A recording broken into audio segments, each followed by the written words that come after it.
and talk about a little bit of what's going on in hunting, fishing in the news. I noticed you were brought up an article about shed hunting, right? Yeah, we got a couple of good. I think we got a couple of good ones from today's show. Yeah, the one is on. It's by denver.cbslocal.com. We'll post the link on our show notes. It says on here that shed hunting is becoming dangerous to Colorado's wildlife, and so I thought that was one worth sharing. It's interesting because there's been it's a growing sport.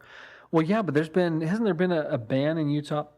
We have a ban because we have a of ban. snow or something. It's too dangerous. It's too dangerous. But this is actually talking about danger to the animals. Yes, and that's what it is. And it's a growing sport. And I actually know a guy that does it. We're going to have him come in and I've done it before. We're going to do a show. I think he goes out quite a bit. There's people that it's ritualistic and they get serious. They train their dogs and they sniff them out. And it's something that I've always done as a kid since I was little. Not necessarily for that purpose, but yeah, you're out there in the woods and you find a shed. And it's always cool. You keep it, take it back to camp, but it has become good money. It's crazy. It's lucrative. It's insane. There was a dude in Utah last year who had a truck that had the bed of his truck absolutely chock full of antlers from his shed hunting. And I guess they were saying that he ships them off to China or something, and they use it for medicine. But were they deer or elk? It was both, but mostly elk. Mostly elk. Yeah. The area he was in they grind up the antler, and then it's used for. It showed him sawing little pieces off in China that just pay all kinds of money. Yeah, it showed him what on the news story that I saw. He was taking and kind of cutting them into maybe 6-inch pieces and shipping them off, but. This truck, it wasn't a big truck, like the little Nissan or something like that. It wasn't a big truck, but it was chock full of these antlers, and it got stolen right out of his garage. Oh, wow. And the news story was saying that he probably had $30,000 to $35,000 worth of antlers in that little truck. I need to get into this. It's crazy. Yeah, it's crazy. I read a story when I found this article, and I got researching it, and there was one guy that he has private land, and he will find the shed. He'll locate a buck, and he'll get the shed 2-year, 3-year. Just track it. He'll track it every year. He gets in the second, third, and then when he harvests it in the 4th year, he does a shoulder mount, so he has all different sheds. Oh, that's awesome. Yeah, I mean, I don't know how true it is because I can see it on the web.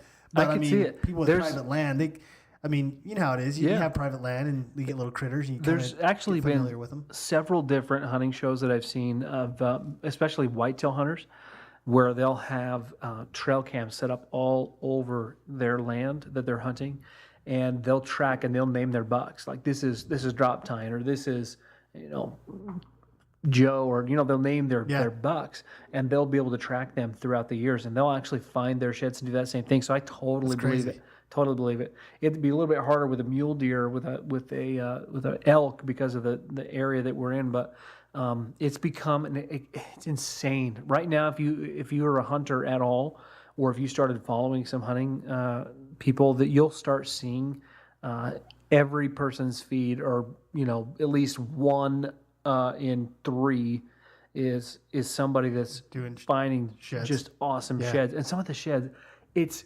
incredible. Yeah. There was the one just the other day. I don't know where this guy was. I think it was Arizona, because it's probably one of the only places that has warm enough weather to do it now. Maybe New Mexico probably, but the size of these antlers, this elk antler, it was the most insane thing I've ever seen. It was massive. I mean, he couldn't even put his hand, maybe a third of the way around the base of it. Oh, wow. He was holding it in his hands, and one in each, and he found the matching set, and they were still brown. Like that elk was that fresh year that had dropped. Oh, wow. And that was a prize set. Oh, I bet. Yeah. It's crazy. The thing that's interesting though is with this growth, you're going to have comes dogs, snowmobiles, ATVs, etc. And I think the concern is that the amount of pressure, well, at least for the officers, is the amount of pressure it puts on the wildlife during the spring or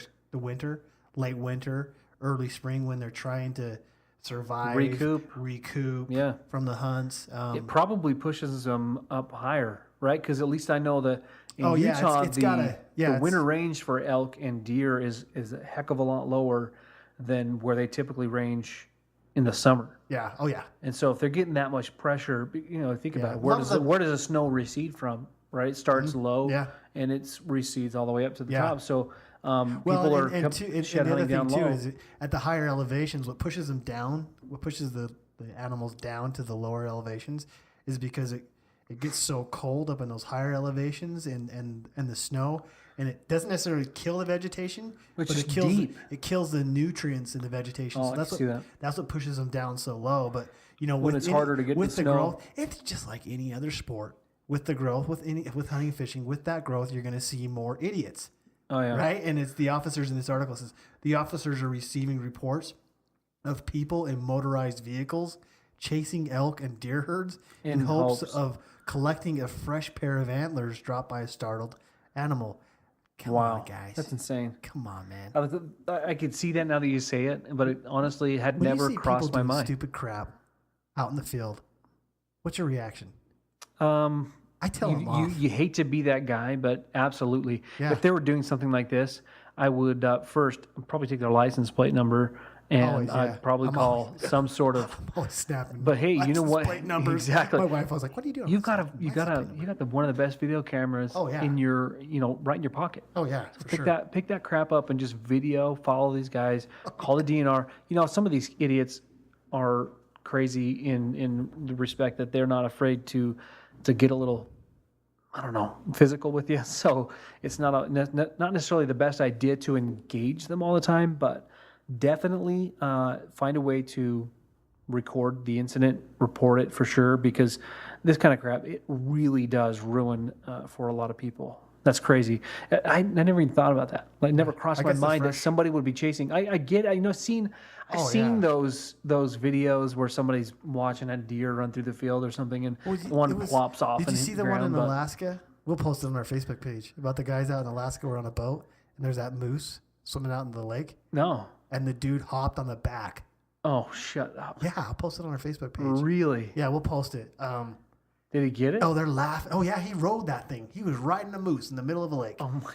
And you could tell that the moose was just struggling. And well, they're pretty good swimmers, but not when someone is on the back. No. And, and it was out in the middle of the lake. And, I mean, that was probably freaking cold in Alaska. Gosh. And I guess the guys, it might have been Canada, but they got arrested. I mean, they got slammed. I mean, they posted it on YouTube. It's like, you guys are idiots. Like, if you're going to post something on YouTube, make sure it's not illegal. Here's our evidence. Yeah. It was.